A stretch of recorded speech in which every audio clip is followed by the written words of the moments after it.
Hey guys, Raw Motivations here. Just wanted to come and talk to you today about narcissism, but specifically about an old story, a story of Narcissists.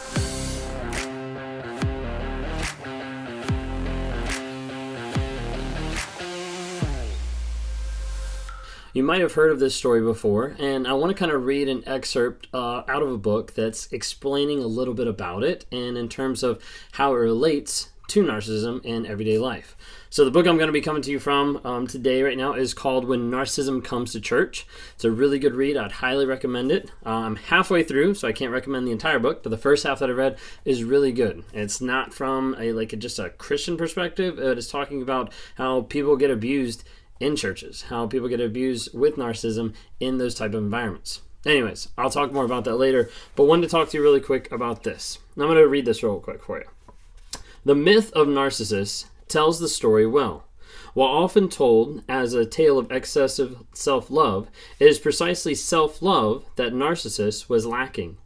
It's a story of being stuck, immobilized, fixed in a death dance.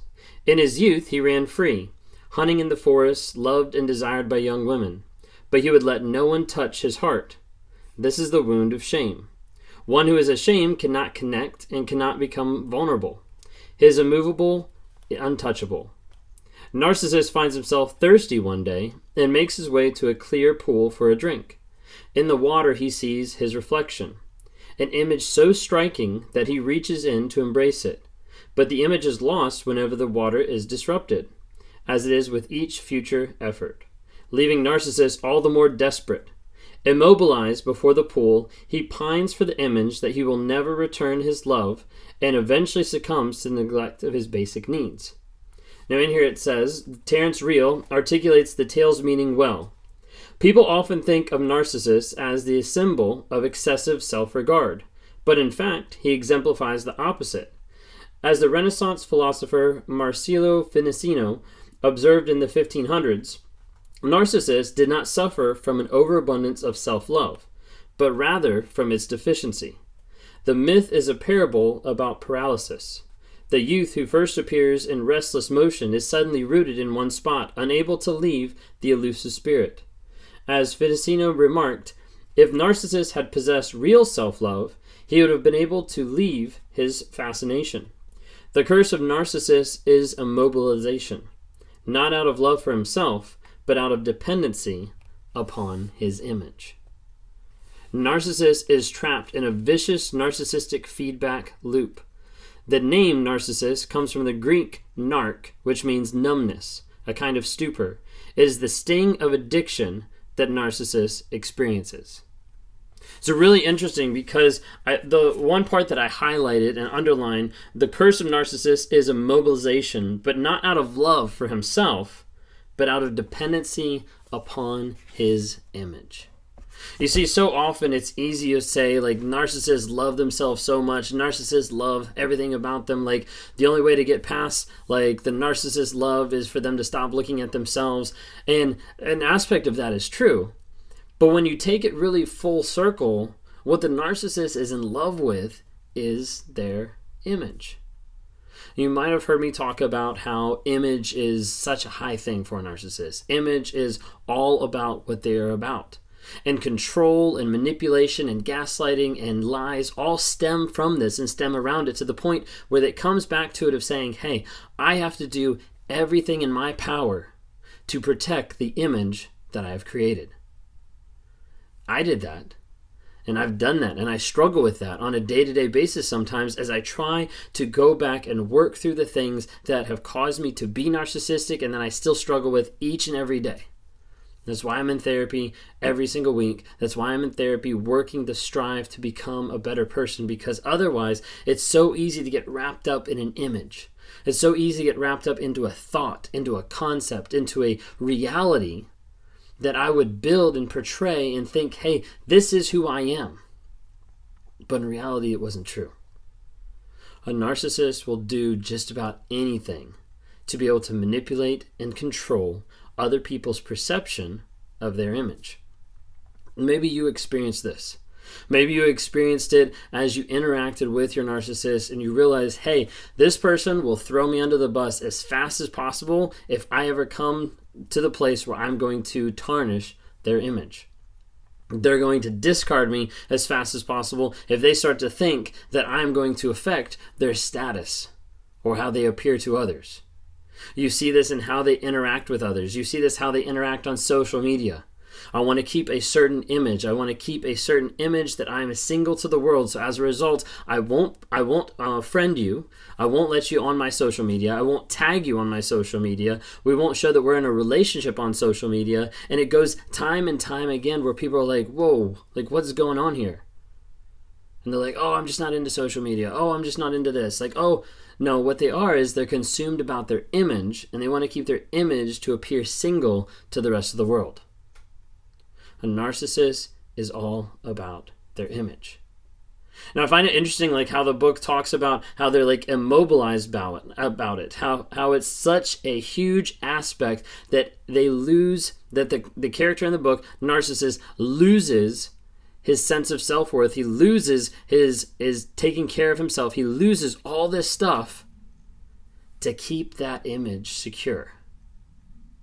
And when you think about it, a narcissist loses a ton of stuff inside them and hurts a ton of people around them to keep that image locked in. To keep that image redefined and secure and private and public and however they want it to be, but above all things, to protect the image. How did your narcissist, how did your toxic person protect their image around you? And at what cost did it come to you? To your well-being, to your sense of self-worth, to your wholeness, to your walk of life, to your isolation, of being isolated from your friends, from your family, of being smeared after or behind the scenes. How did the narcissist do that to you? Because again, the narcissist is only controlled and is only focused on controlling and manipulating their image. And as a result, they will walk over anybody else. They will completely devalue, discard you. They'll do anything in their power to make sure that they look like the good person. Oftentimes you'll hear them say it. I'm not a bad person. I'm a good person. I'm a good guy. I'm a good girl. Like, I'm a good person. Like, I don't understand why everybody thinks I mess up so much or why work keeps firing me in all these jobs. Like, I don't get it. I'm a really good person. It's almost like they're trying to convince themselves or convince other people. When in reality, it's not true. And it's not demonstrated by day-to-day consistent behavior. Maybe you're in a relationship where you're struggling with this other person that seems to be really consumed about their image.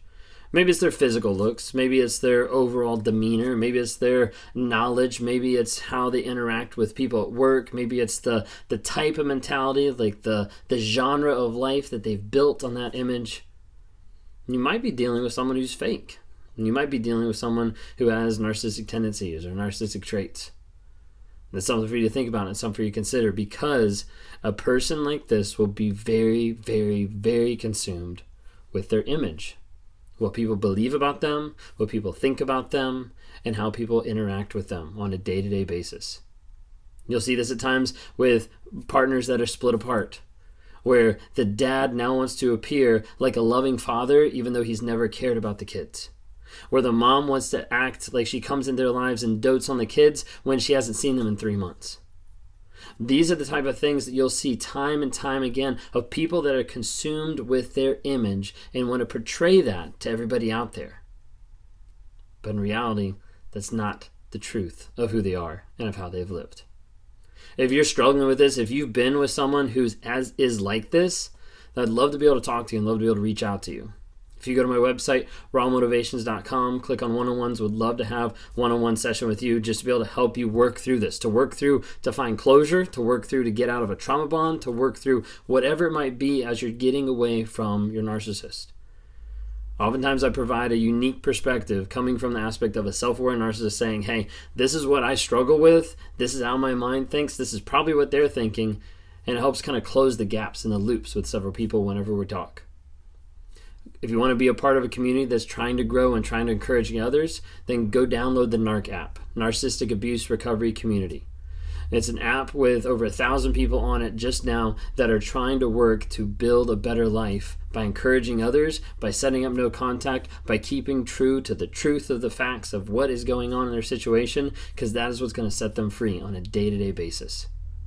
That's what we try to practice. That's what we try to show of how to break free and how to live free, a new life where you're in charge and not being controlled by someone else. Would love to interact with you. Love to talk to you. Please reach out and look on some of the other social media platforms. We got TikTok, Instagram, Facebook. Would love to have you interact on there. Or if you're listening on the podcast, either on Apple or on Spotify, leave a rating, leave a review, because we're trying to spread the message about narcissism and to be able to tell people to bring awareness, growth, healing, and change. Thanks so much.